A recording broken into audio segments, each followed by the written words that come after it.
A very good morning to all my dear students. നമ്മളുടെ മുഖ്യധാര സമൂഹത്തിൽ പലതരത്തിലുള്ള വേർതിരിവുകളും അകറ്റി നിർത്തലുകളും അനുഭവപ്പെടേണ്ടി വരുന്ന ഒരു വലിയ വിഭാഗം ആളുകളുണ്ട്. അവയിൽ തന്നെ ഒരു പ്രധാന വിഭാഗമായിട്ടാണ് നമ്മൾ ശാരീരിക വൈകല്യമുള്ള അല്ലെങ്കിൽ അംഗവൈകല്യങ്ങളുള്ള ആളുകൾ നേരിടുന്ന അവഗണന. അത്തരത്തിൽ അവഗണനകളെല്ലാം നേരിട്ട് അതിനെതിരെ പോരാടി വിജയിച്ച ഒരു വ്യക്തിയുടെ ജീവിതകഥയിലെ ചില ഭാഗങ്ങളാണ് നമുക്ക് അടുത്ത ഒരു ചാപ്റ്ററിൽ പഠിക്കാനുള്ളത്. ഇമ്മാനുവൽ ലെബോറിറ്റ് എന്ന ഒരു ഫ്രഞ്ച് വനിതയുടെ ജീവിത കഥയിൽ നിന്നുള്ള കുറച്ച് ഭാഗങ്ങളാണ് നമുക്കിനി പഠിക്കാനുള്ളത്. The cry of the gull എന്ന അവരുടെ ആത്മകഥയിൽ നിന്നുള്ള ചില പോർഷൻസ് ആണ് നമുക്ക് പഠിക്കാനുള്ളത്. So shall we begin the new chapter? Okay. Selections from the cry of the gull, Emmanuel Laborit. Emmanuel ലെബോറിറ്റിൻ്റെ the cry of the gull എന്ന ഓട്ടോബയോഗ്രഫിയുടെ ചില ഭാഗങ്ങളാണ് നമുക്കിതിൽ പഠിക്കാനുള്ളത്. So we will be discussing about this particular author named Emmanuelle Laborit. Emmanuelle Laborit was born in Paris on 18th October 1971. She is the daughter of Jacques Laborit, a famous psychologist, and the granddaughter of Henry Laborit, a famous surgeon. Even though she was hearing impaired by birth, she became a famous French actress. She appeared in more than 10 French films since 1994. Mariana Ucrea, An Air So Pure, Beyond Silence, and The Still Libe are some of them. She is married to Jean Darlic, a French theatre and cine artist. Emmanuel Laborit പാരീസിൽ 1971 October 18 ജനിക്കുന്നത്. അവരുടെ പിതാവ് Jacques ലെബോറിറ്റാണ്. അദ്ദേഹം ഫ്രാൻസിലെ പേരെടുത്ത ഒരു സൈക്കോളജിസ്റ്റാണ്. അതുമല്ല, അവരുടെ Emmanuel ലെബോറിറ്റിൻ്റെ അച്ഛൻ ഹെൻറി ലെബോറിറ്റ് ഫ്രാൻസിലെ ഒരു പ്രഗത്ഭനായ സർജൻ കൂടിയാണ്. ജന്മന കേൾവിശക്തി ഇല്ലാതെ ജനിച്ച ഒരു കുട്ടിയായിരുന്നു ഇമ്മാനുവൽ ലെബോറിറ്റ്. അതിനുശേഷം അവർ വളർന്നതിന് ശേഷം ഒരു ഫ്രഞ്ച് ആക്ട്രസ്, ഒരു നടിയായി ഫ്രാൻസിൽ അറിയപ്പെട്ട വ്യക്തിയാണ് എമ്മാനുവൽ ലെബോറിറ്റ്. അവർ 10ഓളം ഫ്രഞ്ച് ഫിലിമുകളിൽ അഭിനയിച്ചിട്ടുണ്ട്. 1994 മുതൽ അവർ സിനിമകളിൽ അഭിനയിക്കാൻ തുടങ്ങിയിട്ടുണ്ട്. അവരഭിനയിച്ചിട്ടുള്ള പ്രധാനപ്പെട്ട സിനിമകളുടെ പേരാണ് താഴെ കൊടുത്തിരിക്കുന്നത്. Marianna Ucria, an air so pure, beyond silence and still ലൈബി. ഇമ്മാനുവൽ ലെബോറിറ്റ് കല്യാണം കഴിച്ചത് ജീൻ ഡാർലിക് എന്ന ഫ്രഞ്ച് തിയേറ്റർ ആർട്ടിസ്റ്റ് ആയിട്ടുള്ള ഒരു സിനി ആർട്ടിസ്റ്റും കൂടിയായിട്ടുള്ളൊരു വ്യക്തിയാണ്. അദ്ദേഹത്തിൻ്റെ പേരാണ് gene ഡാർലിക്. One of the most distinguishing accomplishment of Emmanuelle Laborit is her autobiography, The Cry of the Gull. She begins her autobiography with a simple explanation of the different sign language made in her life. With the help of the sign language, she writes, I understood that yesterday was behind me and tomorrow was in front of me. She learned this at the age of 7, and soon after she realized that being hearing impaired could be a positive part of her identity. After a lengthy period of trouble in class and at home, she determined to finish school and fight for the rights of the deaf French people. She also took up acting, leading to her triumph as Sarah in the French production of Children of a Lesser God. She was the first hearing impaired French actor to win the Moliere Award in the category of Best New Talent. Her book, The Cry of the Gull, is both a revealing and encouraging story for the young people everywhere. Emmanuel ലബോററ്റിൻ്റെ ജീവിതത്തിലെ ഏറ്റവും പ്രധാനപ്പെട്ട ഒരു achievement അല്ലെങ്കിൽ accomplishment എന്ന് പറയുന്നത് അവരെഴുതിയിട്ടുള്ള അവരുടെ ആത്മകഥയാണ്. ആ ആത്മകഥയുടെ പേരാണ് the cry of the gull. Sign language ഉപയോഗിച്ചുകൊണ്ടാണ് കേൾവിശക്തി ഇല്ലാത്ത ആളുകൾ പരസ്പരം കമ്മ്യൂണിക്കേറ്റ് ചെയ്യുന്നത് നമുക്ക് എല്ലാവർക്കും അറിയാം.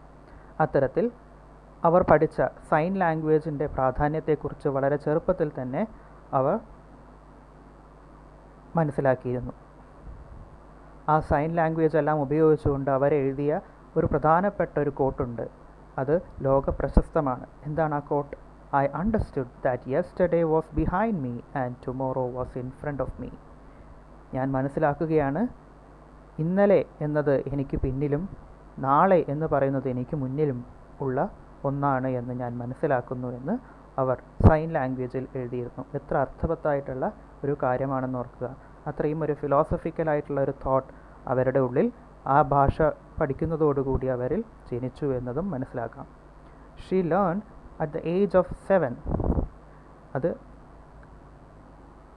7-ാം വയസ്സിലാണ് ഇത്തരത്തിലുള്ള തിരിച്ചറിവുകളൊക്കെ അവർക്ക് ലഭിച്ചത് എന്ന് മനസ്സിലാക്കുക. അതുമാത്രമല്ല, തനിക്ക് കേൾവിശക്തി ഇല്ല എന്നുള്ളത് ഒരു പോരായ്മയല്ല, അത് തൻ്റെ ജീവിതത്തിലെ അല്ലെങ്കിൽ തൻ്റെ വ്യക്തിത്വത്തിലെ ഒരു പോസിറ്റീവായിട്ടുള്ള കാര്യമാണ് എന്ന് അവർ മനസ്സിനെ പറഞ്ഞ് പഠിപ്പിച്ചു. ധാരാളം പ്രശ്നങ്ങളും ദുരിതങ്ങളും എല്ലാം വീട്ടിൽ നിന്നും സൊസൈറ്റിയിൽ നിന്നും എല്ലാം അവർക്ക് നേരിടേണ്ടി വന്നിട്ടുണ്ട്. പഠനമെല്ലാം പൂർത്തിയാക്കിയതിന് ശേഷം കേൾവിശക്തി അല്ലെങ്കിൽ കേൾവിശക്തിയിൽ പരിമിതികളുള്ള ഫ്രഞ്ച് ജനതയിൽപ്പെട്ടിട്ടുള്ള ആൾക്കാർക്ക് വേണ്ടി പ്രവർത്തിക്കണമെന്ന് ഇമ്മാനുവൽ ലബോറിറ്റ് തീരുമാനിച്ചു. പതിയെ അവർ സിനിമയിൽ അഭിനയിക്കാൻ തുടങ്ങി. ഒരു നടി എന്ന പേരിൽ പേരെടുക്കാനും തുടങ്ങി. സാറ എന്ന അവരുടെ കഥാപാത്രം ഫ്രഞ്ച് പ്രൊഡക്ഷൻ വളരെ കേൾവി കേട്ട ഒന്നായിരുന്നു. ചിൽഡ്രൻ ഓഫ് ലെസർ ഗോഡ് എന്ന പ്രൊഡക്ഷൻ ഹൗസ് ഉണ്ടാവുകയും ചെയ്തു. ഇമ്മാനുവൽ ലബോറിറ്റാണ് ആദ്യത്തെ ഫ്രഞ്ച് ഡെഫായിട്ടുള്ള ഒരു ആക്ടർ എന്ന് പറയുന്നത്. അത്രയും പ്രശസ്തിയായി മാറിയ ഒരു സിനിമാ നടി കൂടിയാണ് ഇമ്മാനുവൽ ലബോറിറ്റ്. അതുമാത്രമല്ല, ഫ്രാൻസിലെ വളരെ പ്രശസ്തമായിട്ടുള്ള മോലിയർ അവാർഡ് നേടുകയും ചെയ്തു four best new talent. Her book, The Cry of the Gull, is both a revealing and encouraging story for young people everywhere. ചെറുപ്പക്കാർക്കിടയിൽ വളരെ എൻകറേജിംഗ് ആയിട്ടുള്ള, വളരെ പോസിറ്റീവായിട്ടുള്ള ഒരു വർക്കായി the cry of the gull എന്ന അവരുടെ ആത്മകഥ ഉണ്ടായി വന്നു. Clear? Now we will discuss about the text and its importance. There are many people among us who are often denigrated by the mainstream society as a result of difference in the bodily configuration. Such people have been defined and constructed through the various extreme ways and through many eccentric terminologies. From the terminologies of the most pragmatic affair, there is a clear case of othering or discrimination visible both within the developed state and developing state when it comes to the question of representations of physically challenged. നമുക്കിടയിലും ജീവിക്കുന്ന എത്രയോ വ്യക്തികളുണ്ട്, ശാരീരിക വിഷമതകളുള്ളവർ അല്ലെങ്കിൽ physically challenged ആയിട്ടുള്ളവർ, അല്ലേ? ധാരാളം വേർതിരിവുകളും അവഗണനകളും നേരിടുന്ന ഒരു മുഖ്യധാര സമൂഹത്തിന് മുന്നിൽ അത്തരത്തിൽ വളരെയധികം വേർതിരിവുകളും അവഗണനകളും നേരിടുന്ന ആളുകളായിരിക്കും അവർ. പ്രധാനമായും അവരെ വേർതിരിച്ച് കാണുന്നത് അവരുടെ ശാരീരിക ക്ഷമതയെ ഉദ്ദേശിച്ചുകൊണ്ടായിരിക്കും. അവർക്ക് ചില കാര്യങ്ങൾ ചെയ്യാൻ കഴിയില്ല എന്നുള്ള ഒരൊറ്റ കാരണത്താൽ അവരെ അവഗണിക്കുന്ന സിറ്റുവേഷൻ പലപ്പോഴും നമ്മുടെ ജീവിതത്തിൽ നമ്മൾ തന്നെ നേരിട്ട് കാണുന്ന അവസ്ഥാവിശേഷങ്ങൾ ഉണ്ടാവാറുണ്ട്. ചില എക്സെൻട്രിക് ടെർമിനോളജീസ് ഉപയോഗിച്ച് അല്ലെങ്കിൽ ചില വാക്കുകൾ ഉപയോഗിച്ചാണ് അവരെ റെപ്രസെൻ്റ് ചെയ്യാറുള്ളത്. അത് പലപ്പോഴും അവരുടെ വ്യക്തിത്വത്തെ തന്നെ അധിക്ഷേപിക്കുന്ന തരത്തിലുള്ള വാക്പ്രയോഗങ്ങൾ പോലും ഉണ്ടാവാറുണ്ട്. അവരെ അത്തരത്തിൽ ഒഴിച്ചു മാറ്റി നിർത്തുന്ന തരത്തിൽ, അല്ലെങ്കിൽ വേർതിരിവുകൾ കാണിക്കുന്ന തരത്തിൽ, അല്ലെങ്കിൽ അകറ്റി മാറ്റി നിർത്തുന്ന തരത്തിലുള്ള പദപ്രയോഗങ്ങളെല്ലാം പൊതുസമൂഹത്തിൽ ഉപയോഗിച്ച് വരാറുണ്ട്. പലപ്പോഴും അതിനെ ഒരു പ്രാഗ്മാറ്റിക് അഫെയർ എന്ന രീതിയിൽ, അല്ലെങ്കിൽ ഒരു പ്രായോഗികമായിട്ടുള്ള ഒരു ഉദ്ദേശത്തോടു കൂടിയാണ് അത്തരത്തിലുള്ള വാക്പ്രയോഗങ്ങളെല്ലാം ഉണ്ടാവുക എങ്കിൽ പോലും അവരിൽ വളരെ വൈകാരികമായിട്ടുള്ള ഡിസ്ക്രിമിനേഷനും വേർതിരിവുകളും ഒക്കെ ഉണ്ടാക്കാൻ കാരണമാകുന്നുണ്ട്. അത് ഒരു വികസിത രാജ്യങ്ങളിലാണെങ്കിലും വികസ്വര രാജ്യങ്ങളിലാണെങ്കിലും അത് ഒരുപോലെ നിലനിന്ന് പോരുന്നു എന്നത് നമ്മൾക്ക് മുന്നിലുള്ള ഏറ്റവും വലിയൊരു ചലഞ്ചാണെന്നുള്ളതും നമ്മൾ മനസ്സിലാക്കണം. എങ്ങനെ ഇത്തരത്തിലുള്ള സമൂഹത്തിൽ ഇത്തരത്തിലുള്ള വ്യക്തികളെ ഐഡൻറ്റിഫൈ ചെയ്യണം, അല്ലെങ്കിൽ അവരെ എങ്ങനെ ഉൾക്കൊള്ളണം, എങ്ങനെ മനസ്സിലാക്കണം, എങ്ങനെ അവരെ നമ്മുടെ ഉള്ളിൽ, സൊസൈറ്റിക്കുള്ളിൽ, സമൂഹത്തിനുള്ളിൽ ഒരു സ്ഥാനം നൽകണം എന്നതിനെക്കുറിച്ചെല്ലാം ധാരാളം ചർച്ചകൾ ലോകമാകമാനം നടന്നു വരുന്ന ഒരു സമയമാണിത്.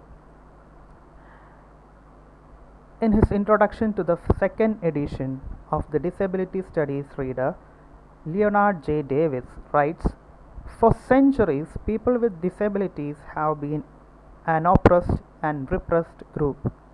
People with disabilities have been isolated, incarcerated, observed, written about, operated on, instructed, implanted, regulated, treated, institutionalized, and controlled to a degree probably unequal to that experienced by any other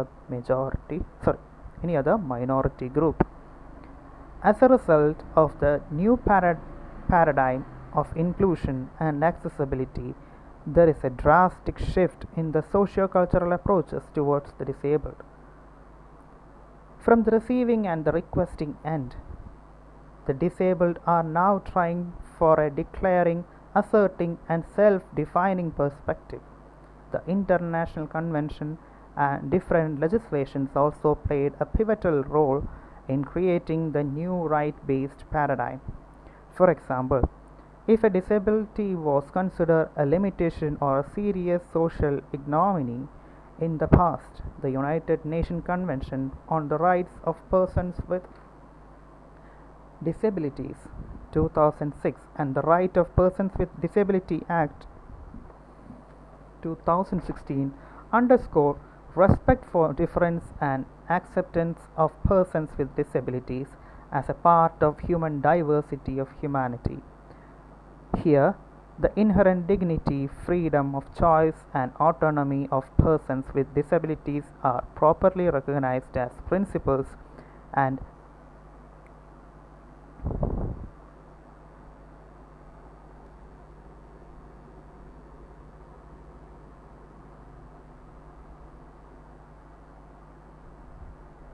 that every society should strive to achieve.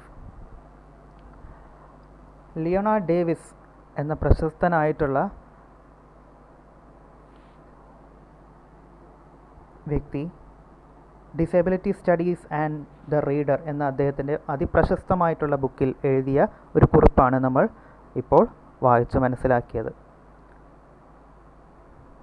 ശബ്ദങ്ങളായിട്ട് അംഗപരിമിതർ അടിച്ചമർത്തപ്പെട്ടവരുടെ ഒരു സമൂഹമാണ്. അവരെ മാറ്റി നിർത്തുകയും അവരുടെ ചലനങ്ങൾ പരിമിതപ്പെടുത്തുകയും ചെയ്യുന്നൊരു സമൂഹമാണ് നമുക്ക് മുന്നിലുള്ളത്. അവരെ നിരീക്ഷിക്കുകയും അവരെപ്പറ്റി എഴുതുകയും അവരെ ഒരു ഓപ്പറേഷന് വിധേയമാക്കുകയും അവരെ നിർദ്ദേശങ്ങൾ കൊടുക്കുകയും അവരിൽ ഇംപ്ലാന്റുകൾ നടത്തുകയും അവരെ നിയന്ത്രിക്കുകയും അവരെ ചികിത്സിക്കുകയും അവരെ സ്ഥാപനങ്ങളിലാക്കുകയും ഒക്കെയാണ് ലോകം അവരോട് ചെയ്യുന്നത് എന്ന ഒരു വലിയ ആരോപണമാണ്, അല്ലെങ്കിൽ സമൂഹം ചെയ്തൊരു തെറ്റിനെപ്പറ്റി അദ്ദേഹം ഇവിടെ നമുക്ക് മുന്നിൽ ചൂണ്ടിക്കാണിക്കുകയാണ്. പക്ഷേ ഇന്നത്തെ കാലത്ത് അതിനൊരു വലിയ മാറ്റം വന്നിട്ടുണ്ട് എന്നും അദ്ദേഹം ചൂണ്ടിക്കാണിക്കുന്നുണ്ട്. എന്തെല്ലാമാണ് ആ വന്നിട്ടുള്ള പ്രധാനമായിട്ടുള്ള മാറ്റങ്ങൾ? അദ്ദേഹം അതിൽ ചൂണ്ടിക്കാണിക്കുകയാണ്, the international convention and different legislations also played a pivotal role in creating new right based paradigm. ധാരാളം നിയമങ്ങൾ കൊണ്ടുവരികയും അതേപോലെ ധാരാളം അന്താരാഷ്ട്ര സമൂഹങ്ങളിൽ ഉണ്ടാകുന്ന കൺവെൻഷനുകളിൽ ഇത്തരത്തിലുള്ള ആളുകളുടെ പ്രാധാന്യത്തെക്കുറിച്ച് മനസ്സിലാക്കുകയും അവരുടെ ബുദ്ധിമുട്ടുകളെക്കുറിച്ച് പഠിക്കുകയും അത് സാഹിത്യത്തിലും സമൂഹത്തിലും ഒരുപോലെ അതിൻ്റെ പ്രവണതകൾ ഉയർത്തിക്കാണിക്കുകയും ചെയ്യുന്ന ഒരു പ്രവണത ഇന്ന് ലോകമാകമാനം നിലവിൽ വന്നിട്ടുണ്ട് എന്ന് അദ്ദേഹം ഒരു പോസിറ്റീവായിട്ടുള്ള ഒരു ആക്ഷനായി ഇതിനെ നോക്കിക്കാണുകയും ചെയ്യുന്നുണ്ട്. അതിന് നമുക്ക് മുന്നിൽ ഉള്ളൊരു എക്സാമ്പിൾ എന്ന് പറയുന്നത് united nation convention on the right of persons with disabilities 2006. 2006 united nation ഒരു കൺവെൻഷൻ നടത്തുകയും അത് ഇത്തരത്തിലുള്ള ഡിസേബിൾഡ് ആയിട്ടുള്ള വ്യക്തികളുടെ റൈറ്റ്സ്, അവരുടെ അവകാശങ്ങളെക്കുറിച്ച് മനസ്സിലാക്കുന്ന ഒരു കൺവെൻഷൻ ആരംഭിക്കുകയും ചെയ്തു. അതിനുശേഷം 2016 right of persons with disability act പാസ്സാക്കുകയും ചെയ്തു. ഇത്തരത്തിൽ ഉള്ള ഡിസേബിൾഡ് ആയിട്ടുള്ള വ്യക്തികളുടെ അവകാശങ്ങളെക്കുറിച്ച് അവർക്ക് ലഭിക്കേണ്ട അവകാശങ്ങളെക്കുറിച്ചെല്ലാം 2016 ഒരു നിയമവും പാസ്സാക്കി യുണൈറ്റഡ് നേഷൻ. എന്താണ് അതിലെ പ്രധാനമായിട്ടുള്ള ഒരു quote? Respect for difference and acceptance of persons with disabilities as a part of human diversity and humanity. മനുഷ്യത്വത്തിൻ്റെയും അതേപോലെ മാനുഷിക പരിഗണനകളുടെയും ഗണത്തിൽ പെടുത്താവുന്ന ഒന്നാണ് എന്ത്? ഇത്തരത്തിൽ വൈവിധ്യമുള്ള ആളുകളെ അവരെല്ലാം ആക്സെപ്റ്റ് ചെയ്യുകയും റെസ്പെക്റ്റ് ചെയ്യുകയും അവരിലുള്ള വ്യത്യാസത്തെ അതുപോലെ അംഗീകരിക്കുകയും ബഹുമാനിക്കുകയും ചെയ്യുന്ന ഒരു സമൂഹത്തെ ഉണർത്തിക്കൊണ്ടുവരേണ്ടതിൻ്റെ അത്യാവശ്യകതയെക്കുറിച്ചൊക്കെയാണ് ആ 2016 ആ ആക്ട് പാസ്സാവുന്നതിലൂടെ ലോകത്തിന് മുന്നിൽ യുണൈറ്റഡ് നേഷൻ അവതരിപ്പിച്ചത്. Here, the inherent dignity, freedom of choice and autonomy of persons with disabilities are properly recognized as principles that every society should strive to achieve. ഇത്തരത്തിൽ ഓരോ സമൂഹത്തിനും അതൊരു മാതൃകയാണ്, ഇത്തരത്തിൽ പ്രചോദനവും കൂടെയാണ്. ഇത്തരത്തിലുള്ള ആളുകളെ മുൻധാരാ സമൂഹത്തിലേക്ക് കൊണ്ടുവരുന്നതിലൂടെ അവരുടെ ഇൻഹെറൻറ്റ് ഡിഗ്നിറ്റി, അവരുടെ ആത്മാഭിമാനത്തെ വർദ്ധിപ്പിക്കുകയും അവരുടെ സ്വാതന്ത്ര്യത്തെ മനസ്സിലാക്കുകയും അവരുടെ ചോയ്സ് ഓഫ് ഓട്ടോണമി, അവരുടെ സ്വന്തം കാലിൽ നിൽക്കാനുള്ള അവരുടെ പ്രാപ്തിയും അവരുടെ അവകാശവും അവരുടെ ആത്മവിശ്വാസവും വർദ്ധിപ്പിക്കുന്ന തരത്തിലുള്ള പ്രവർത്തനങ്ങളൊക്കെ വേണം എന്നത് ഒരു പ്രധാനപ്പെട്ട ഒരു കാര്യമായി ലോകത്തിന് മുന്നിൽ അവതരിപ്പിക്കപ്പെട്ടു. In comparison with the other marginalized, the disabled on account of many socio-cultural reasons were very late to develop a theoretical framework of their own to articulate their issues and to create self-defining perspectives. It is significant that most of the theoretical articulations about the different segments of the marginalized and the disabled do not find a place. But now we have a very challenging academic discipline called disability studies. To fill in this gap as a body of knowledge, disability studies not only articulate the real problems, feelings and aspirations of the disabled community, but it is also tries to voice the concerns, traumas, anxieties, handicaps and stereotyped attitudes that really pose question to the very existence of the community. As a result, stereotyping attitudes that very pose the question on a very existence of the community as a result of a wrong social model and obsolete patronizing discourse prevalent in both developed and developing countries in different ages.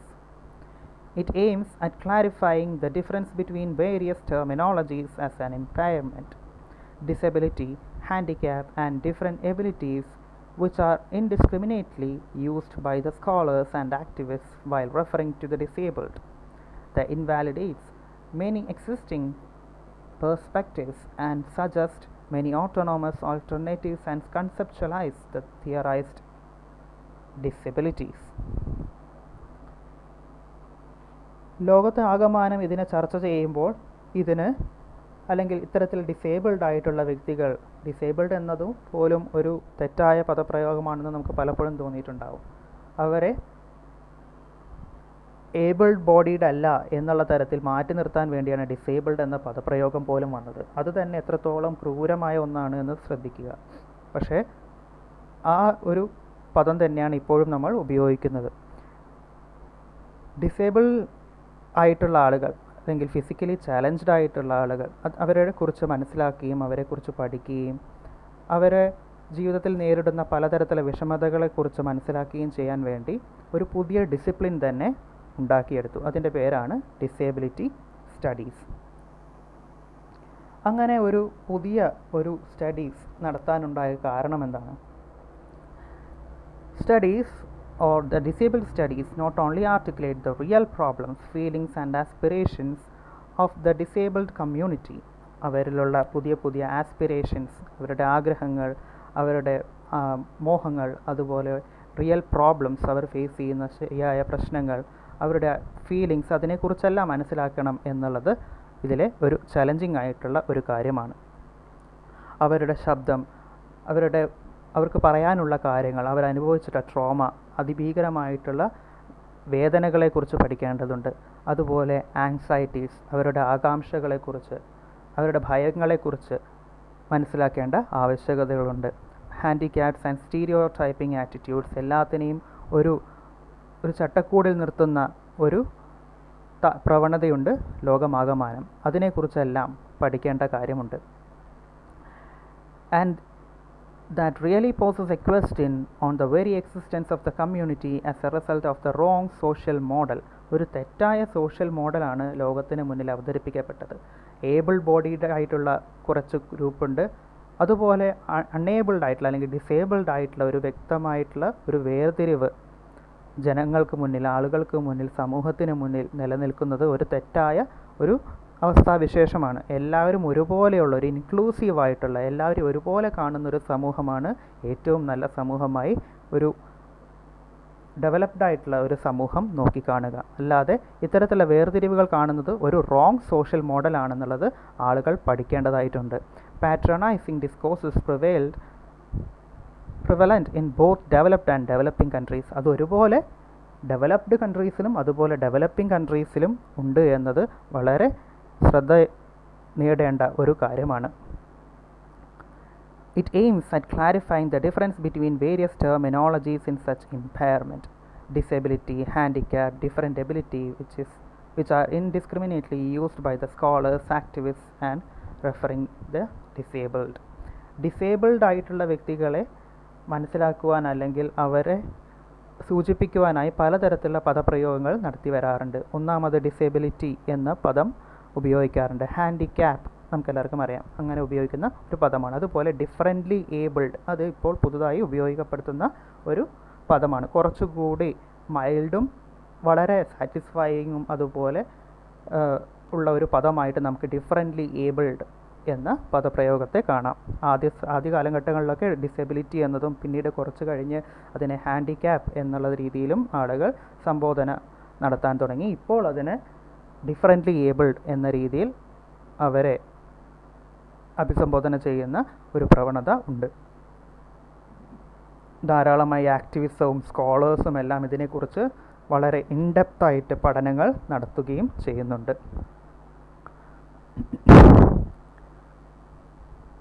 It invalidates many existing perspectives and suggests many autonomous alternatives and conceptualizes the theorized disability. ഇത്തരത്തിലുള്ള പഠനങ്ങളെല്ലാം വരുന്നതോടുകൂടി ആളുകളിലുള്ള കാഴ്ചപ്പാടിൽ പതിയെ വ്യത്യാസങ്ങളെല്ലാം വന്നു തുടങ്ങി. അവരുടെ സ്വാഭിമാനത്തെയും അതുപോലെ തന്നെ അവരുടെ സ്വന്തം കാലിൽ നിലനിൽക്കാനുള്ള ആ അവകാശത്തേക്ക് ആളുകൾ പതുക്കെ ബഹുമാനിക്കുവാൻ തുടങ്ങി. അതൊരു തിയറൈസ്ഡ് ഫോമിലേക്ക് വരുവാനും തുടങ്ങി. One of the reasons why society failed constantly to feel the real issues of the world of the disabled was due to the lack of their own literature. When the other marginalized were wrongly constructed and represented, it was through literature, even emphasis to their experience, that they challenged them. Similarly, one of the main strategies of the modern disability studies activists is to produce authentic and original literature, both sociological and theoretical and creative and autobiographical, to reveal the real world of the disabled and to challenge the grip of the imposed world. ലോകത്ത് അംഗപരിമിതരായിട്ടുള്ള അല്ലെങ്കിൽ ഇത്തരത്തിൽ disabled ആയിട്ടുള്ള ആളുകളുടെ പ്രശ്നങ്ങൾ മനസ്സിലാക്കാനുള്ള കഴിയാതെ പോകുന്നതിനുള്ള ഒരു പ്രധാനപ്പെട്ട കാരണം എന്ന് പറയുന്നത് അവരുടേതായ ഒരു സാഹിത്യം ഇല്ല എന്നുള്ളത് കൊണ്ടാണ്. അവരെ സാഹിത്യത്തിൽ റെപ്രസെൻ്റ് ചെയ്യുന്നത് വളരെ കുറവായിരിക്കും, അല്ലെങ്കിൽ ഒരു മോശമായ രീതിയിൽ ചിത്രീകരിക്കുന്ന ഒരു രീതി നിലനിന്ന് പോരുന്നുണ്ട്. അപ്പോഴാണ് ഇത്തരത്തിൽ ഡിസേബിലിറ്റി സ്റ്റഡീസൊക്കെ വരികയും അതിനെക്കുറിച്ച് ആഘാതമായി പഠിക്കുകയും സാഹിത്യത്തിൽ അവരുടെ കോൺട്രിബ്യൂഷൻ, അവരുടെ എഴുത്തുകളെല്ലാം പതിയെ പതിയെ വരാൻ തുടങ്ങി. അങ്ങനെ വരുന്നതോടുകൂടി ആളുകളിൽ മാറ്റങ്ങൾ വന്നു തുടങ്ങി. തെറ്റായ രീതിയിൽ അവരെ ചിത്രീകരിച്ചതിനെതിരെയൊക്കെ ശബ്ദമുയർത്താൻ തുടങ്ങി. അതുപോലെ ഇത്തരത്തിൽ ഡിസേബിൾഡ് ആയിട്ടുള്ള വ്യക്തികൾ അവരുടെ തന്നെ കഥയെക്കുറിച്ചും അവരുടെ ജീവിതത്തെക്കുറിച്ച് തന്നെ എഴുതാൻ തുടങ്ങി. അതെല്ലാം ആളുകൾ ശ്രദ്ധിക്കുകയും നല്ല ദീർഘവീക്ഷണത്തോടുകൂടി വായിക്കുകയും അവരെ മനസ്സിലാക്കുവാൻ ശ്രമിക്കുന്നതോടുകൂടി പതിയെ വലിയ രീതിയിലുള്ള മാറ്റങ്ങളെല്ലാം വന്നു തുടങ്ങി. സോഷ്യൽ ആക്ടിവിസ്റ്റുകളുടെ അതുപോലെ സ്കോളേഴ്സിൻ്റെയൊക്കെ വലിയ രീതിയിലുള്ള പങ്കാളിത്തം അതിനായിട്ട് വേണ്ടി വന്നിട്ടുണ്ട്. ധാരാളം അത്തരത്തിലുള്ള പഠനങ്ങളും ലോകമാകമാനം നടക്കുവാൻ തുടങ്ങി. അതോടെ പതിയെ പതിയെ ആളുകളുടെ കാഴ്ചപ്പാടുകൾ മാറാൻ തുടങ്ങി. The text prescribed selections from The Cry of the Gull consist of an excerpt from Laborit's autobiography, The Cry of the Gull. The excerpt is also published in the second edition of the Disability Studies Reader, edited by Leonard J. Davis and published by Routledge in 2006. In this narrative, she opens up many issues like the struggles of the disabled to survive, parental attitude, need to the right training, and varying social attitudes. The passage is noted for its emotional involvement and the touching language. Other than being the eye-opener to many about the world of the disabled, it can also function as a great piece of motivation. The broad sense, one can call it a disability narrative. നമുക്കിവിടെ പഠിക്കാനുള്ളത് selections from the cry of the gull. നമുക്കറിയാം Emmanuel ലബോററ്റിൻ്റെ ആത്മകഥയുടെ പേരാണ് the cry of the gull. അതിലെ ചില chapters, അതിൽ പ്രധാനപ്പെട്ടിട്ടുള്ള കാര്യങ്ങളെക്കുറിച്ച് സംസാരിക്കുന്ന ചില ഭാഗങ്ങൾ മാത്രമാണ് നമുക്കിതിൽ പഠിക്കാനുള്ളത്. ഈ ഒരു selections from the cry of the gull പല പ്രശ്നങ്ങളും നമ്മുടെ മുന്നിൽ തുറന്നു കാട്ടുന്നുണ്ട്. അംഗപരിമിതരുടെ അവകാശങ്ങളെക്കുറിച്ച്, അവരുടെ ജീവിക്കാനുള്ള പരിശ്രമത്തെക്കുറിച്ച്, അവരുടെ മാതാപിതാക്കളുടെ കാഴ്ചപ്പാടുകളെക്കുറിച്ച്, ശരിയായ പ്രശ്നത്തിൻ്റെ അതിനെ അഭിസംബോധന ചെയ്യണം എന്നതിൻ്റെ ആവശ്യകതയെക്കുറിച്ച്, സമൂഹത്തിൻ്റെ വ്യത്യസ്ത തരത്തിലുള്ള കാഴ്ചപ്പാടുകളെക്കുറിച്ച്, അവയിലുള്ള തെറ്റും ശരിയും. അതേപോലെ ഈ പഠനഭാഗം നമ്മുടെ വികാരങ്ങളെ ഒരുപോലെ ഉണർത്തുന്ന ഒന്നാണ്. നമ്മുടെ കണ്ണുകളെ തുറപ്പിക്കുന്ന, നമുക്ക് പ്രചോദനവും പ്രോത്സാഹനവും നൽകുന്ന, ആവേശവും നൽകുന്ന പല ഭാഗങ്ങളും ഈ ഒരു ചാപ്റ്ററിൽ ഉൾക്കൊള്ളിച്ചിട്ടുണ്ട്. നമുക്ക് കൂടുതൽ ആ ടെക്സ്റ്റിനെ കുറിച്ച് വരും വീഡിയോ ക്ലാസ്സിൽ കൂടുതലായി പരിചയപ്പെടാം. Okay, thank you.